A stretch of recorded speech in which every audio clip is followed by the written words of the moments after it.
Good morning everyone, my name is Vijay Gupta and you are watching biology classes. So welcome to all of you in this class of biology. Today in this lecture I will tell you about the pectoral girdle. As you know that currently I am making all my videos related to the human skeletal system. In my last 3 videos I described about the introduction of a skeletal system. In my second lecture I described about the human skull, and in the third lecture I described about the vertebral column. So I will provide you the link of these videos in the description box. You must watch these videos. So let's start the video. In this lecture I will discuss about the pectoral girdle. Now what is the pectoral girdle? The girdle which connects our axial skeleton with the appendicular skeleton is known as the pectoral girdle. It is situated on the back side, or you can say it forms the shoulders of our body. The pectoral girdle is an important part of our human skeletal system. It consists of 2 main bones. As you can see in the diagram, there are 2 important bones are there. Number 1 is scapula. This triangular bone is known as scapula, and another, this brown colored bone, it is known as the clavicle bone. So in human being there are 2 important bones are present in the pectoral girdle. Number 1 is scapula and number 2 clavicle. But in some other animals there are about 3 bones are present in the pectoral girdle. That may be scapula, clavicle and caracoid bone. But in case of human, the caracoid bone is absent and the caracoid process is present. While in some animals only scapula is present as a pectoral girdle, but in case of human, we are talking about human beings. So in human being there are 2 bones are present in the pectoral girdle, which are scapula and the clavicle, and I will tell you one by one in the detail. So first I will tell you about the scapula. Our pectoral girdle or the shoulder girdle, it also known as shoulder girdle because it forms the shoulders, so it is also known as the shoulder girdles. So our pectoral girdle or the shoulder girdle consists of 2 main bones. Number 1 is scapula. As you can see, this triangular bone. So we are going to talk about this bone, that is the scapula. It is a flat triangular. As you can see, it is triangular in shape.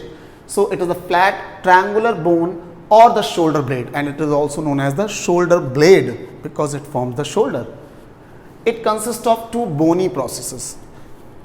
These are 2 bony processes.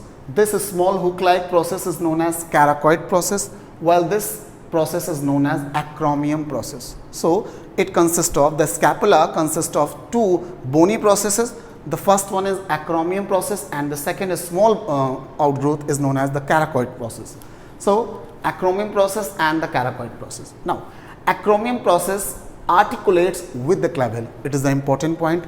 The part of scapula which attached to the clavicle bone is known as acromium. So the acromium process is attached to the clavicle bone, and the joint which is present between the acromium and the clavicle is known as Achromoclavicular joint. I repeat the name, Achromoclavicular joint. The joint which connect the acromium of scapula with the clavicle bone is known as acromoclavicular joint. So it is the important part of the scapula, acromium. The acromium articulates with the clavicle. Okay, the acromium articulates with the clavicle. Articulate means to joint. Okay. Now the caracoid is a small hook-like structure. As you can see in the diagram, the caracoid process is a small hook-like structure which is situated at the anterior lateral part of the scapula. So it is attached to the anterior part of the scapula.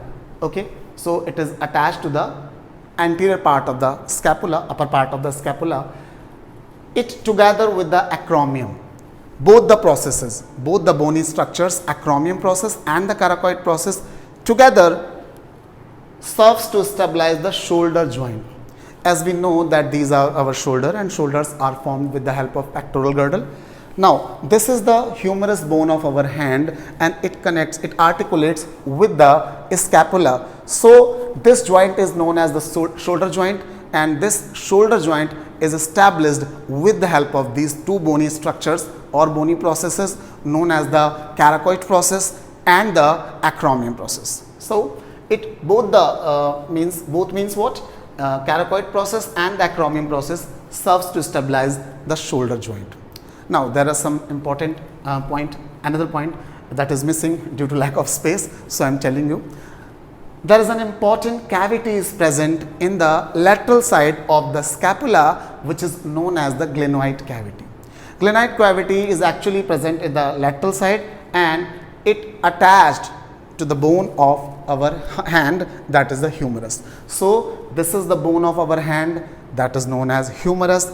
This is the glenoid cavity which is present in the scapula. So the humerus attached with the scapula through the cavity which is known as the glenoid cavity, and glenoid cavity it is the part of scapula. So the scapula and humerus are connect with each other with a joint, that is a ball and socket type of joint, and also known as Glenohumeral joint. The hand bone, that is humerus, is attached to the scapula with the help of glenoid cavity, and the joint which is present between humerus and the scapula is known as Glenohumeral joint. The joint which is present in the glenoid cavity is known as Glenohumeral joint.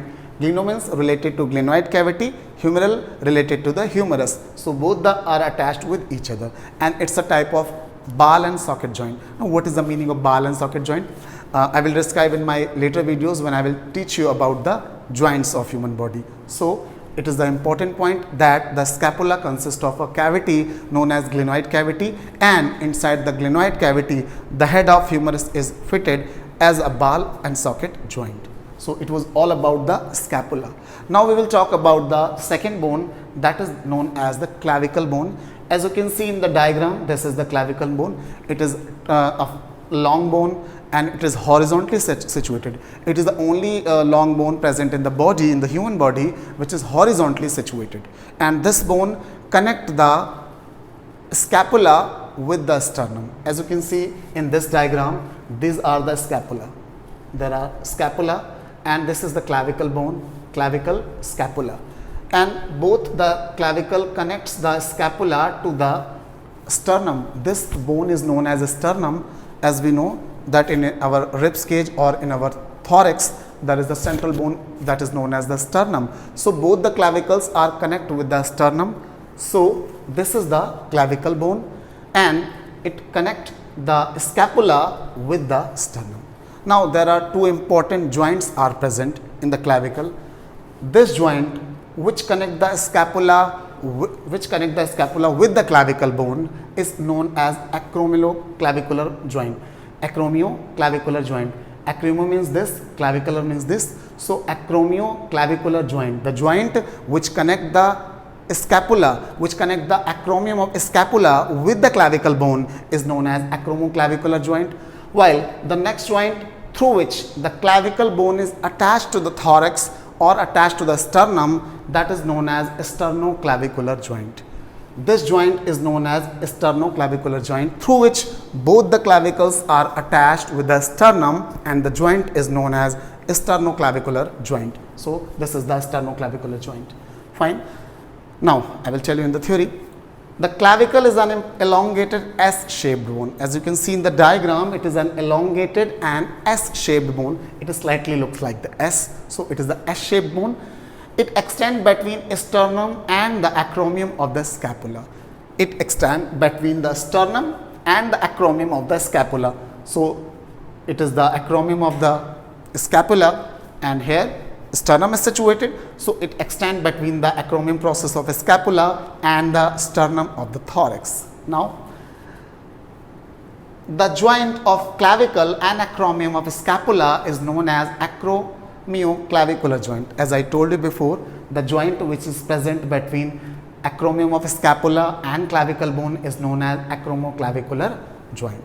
So there are three important joints I told you in this lecture. The first one through which acromion process is connect with the clavicle bone, that is the Achromoclavicular joint. The second one is sternoclavicular joint, through which our clavicle bone is connected to the sternum, while the third one is Glenohumeral joint, through which our humerus connects with the glenoid cavity.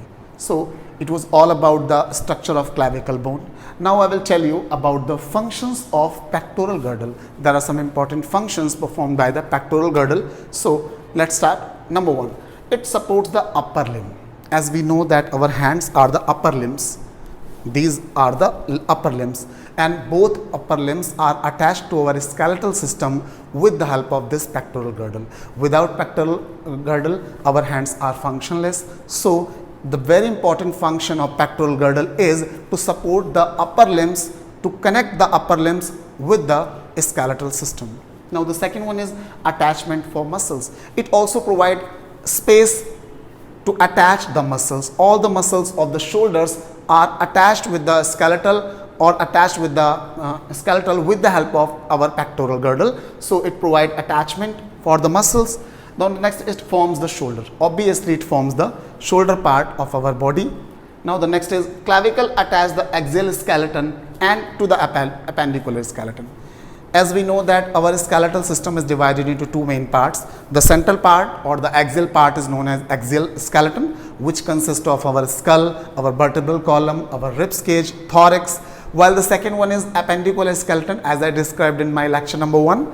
So the appendicular skeleton consists of our limbs, means our hand and our legs, and also the girdles, means the pectoral girdle and the pelvic girdle. So the axial skeleton is attached with the appendicular skeleton with the help of pectoral girdle or the clavicle bone. As you can see in the diagram, these are the clavicle bone and these are the part of appendicular skeleton. But this part of appendicular skeleton connects with the skeletal axial skeleton. So you can say the clavicle attached the axial skeleton to the appendicular skeleton. So it was all about the functions of pectoral girdle. Okay students, so it was all about the pectoral girdle, about the structure of pectoral girdle, about the functions of pectoral girdle.